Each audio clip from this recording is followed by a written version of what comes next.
요한일서 묵상일기 47번째. 시기는 나의 영성을 갉아먹는 가장 큰 병입니다. 요한일서 3장 11절로 12절. 여러분이 처음부터 들은 소식은 이것이니 곧 우리가 서로 사랑해야 한다는 것입니다. 우리는 가인과 같은 사람이 되지 말아야 합니다. 그는 악한 자에게 속한 사람이어서 자기 동생을 쳐 죽였습니다. 무엇 때문에 그는 동생을 쳐 죽였습니까? 그가 한 일은 악했는데 동생이 한 일은 의로웠기 때문입니다.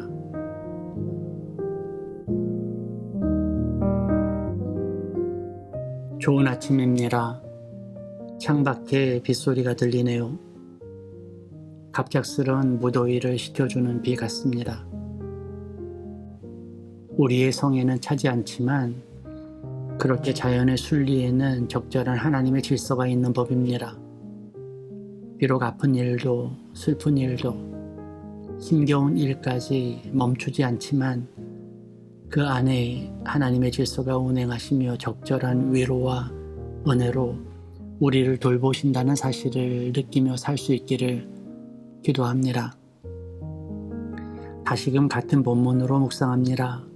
미움, 서로 사랑의 의미를 이 본문에서 묵상한 바 있습니다. 오늘은 순수하게 가인과 아벨의 이야기를 해보고자 합니다.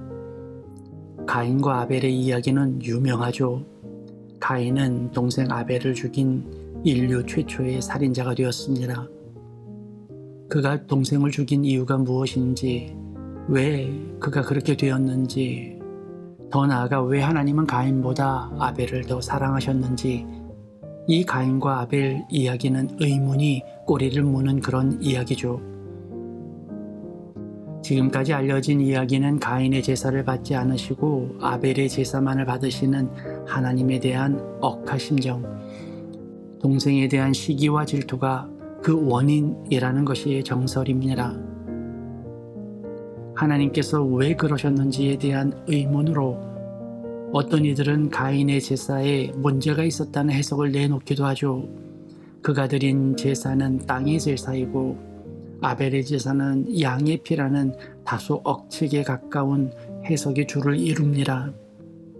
이는 당연하게도 가인은 땅을 일구고 아벨은 목축업을 했기 때문이죠. 저는 이 사건을 하나님의 관점에서 보다 우리 자신의 관점에서 조심스러운 해석을 해보고자 합니다. 어쩌면 굉장히 중요한 내용이 될지도 모르겠다 싶은 것은 모든 것을 하나님 탓으로 돌리는 심각한 병이 우리에게 있다는 것을 인식하고자 드리는 말씀이기 때문입니다. 사실 가인은 모든 것을 가진 자입니다. 그의 이름 가인의 뜻이 득남, 모든 것을 얻었다 라는 것만 보아도 그렇습니다. 그는 장자로 아버지의 소산을 넘겨받았습니다. 그야말로 장자의 특권을 누리는 자였죠. 반면에 아벨은 그러지 못했습니다. 그의 이름 아벨은 허무라는 뜻이죠. 왜 그런 이름을 지었는지는 잘 모르겠지만 분명한 것은 그가 가인만큼 존중받지는 못했다는 것입니다. 그가 목축업을 하게 된 것은 차별의 결과입니다. 목축업은 집이 아니라 광야를 떠돌아다녀야 했기 때문입니다. 다윗이 목동이었던 것과 같죠. 이는 우리에게 목자에 대한 인식이 좋아서 그렇지 사실 양치기는 집에서 쫓겨난 존재나 다름없었습니다. 오죽하면 양치기는 거짓말장이라는 인식이 있었겠어요. 문제는 그들의 직업도 그들의 특권도 아닙니다. 다시 말하지만 가인의 제사에는 어떤 특별한 문제점을 발견하기 어렵습니다. 그가 자신의 직업에 맞는 제사를 드렸다는 것에서 문제 삼을 것은 없어 보이죠. 오히려 문제가 되는 것은 그 제사를 받으시는 하나님의 모습입니다. 여기서 우리에게 어떤 오해가 생길 만한 일이 있습니다. 그것은 이 제사를 묘사한 히브리서의 기록이죠. 히브리 기자는 아벨의 제사가 더 나은 제사였다고 말하고 있습니다. 그것을 우리는 그가 드린 양의 피가 더 나은 제사라고 여긴 것입니다. 그러나 저는 조금 다른 생각을 합니다. 하나님께서 아벨의 제사만을 받으셨다고는 생각하지 않기 때문입니다. 하나님께서 특별히 제사를 차별하실 이유가 없다는 데서 기인합니다. 가인의 제사에서 특별한 문제점을 발견하지 못한다면 더더욱 그렇습니다. 아마도 하나님은 가인이든 아벨이든 그들의 제사를 다 받으셨으리라 생각합니다.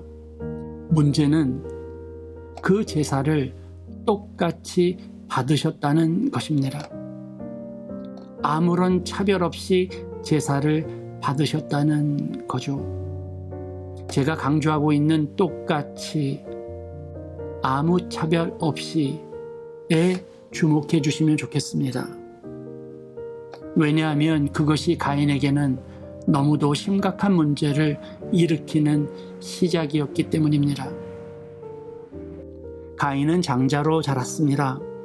모든 것이 자기 중심으로 돌아갔고 모든 것에서 자신이 가장 우선순위였죠. 동생 아벨은 그저 엑스트라일 뿐이었습니다. 오직 주인공은 자신뿐이었죠. 그런데 하나님은 자신의 제사와 동생의 제사를 똑같이 받으셨습니다.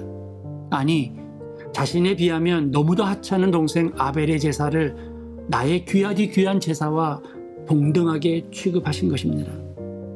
이에 놀라지 않을 수 없었던 거죠. 이게 뭔가 싶었을 거예요. 지금까지 나를 대하던 세상의 태도와는 전혀 다른 하나님의 모습에 그는 당황했을 것입니다. 그 당황은 하나님의 태도가 공평함을 넘어서 아벨에게 더 우선권을 두는 쪽으로 발전했을 거예요. 내가 특별 대우를 받지 못하는 공평은 이미 나를 차별하고 무시하는 태도로 변하는 것이 우리 안에서 기생하는 시기와 질투의 특징이죠. 시기는 나의 영성을 갉아먹는 가장 큰 병입니다. 남을 축복하지 못하면 나도 축복받지 못합니다. 남의 일에 기뻐할 수 없으면 나의 일에도 기뻐하지 못하죠. 우리는 모두 하나님이 만드신 생명입니다. 어떤 생명이든 그 생명은 나와 같은 생명이죠. 그 생명이 미움받으면 나도 미움받는 것이고 그 생명이 차별받으면 나도 차별받습니다. 그래서 우리는 같이 잘 되어야 하고 같이 낙원에 있어야 합니다. 이것이 우리가 복음을 전하는 이유이며 남을 나보다 낮게 여기는 이유죠. 서로 사랑의 이유는 이 때문입니다.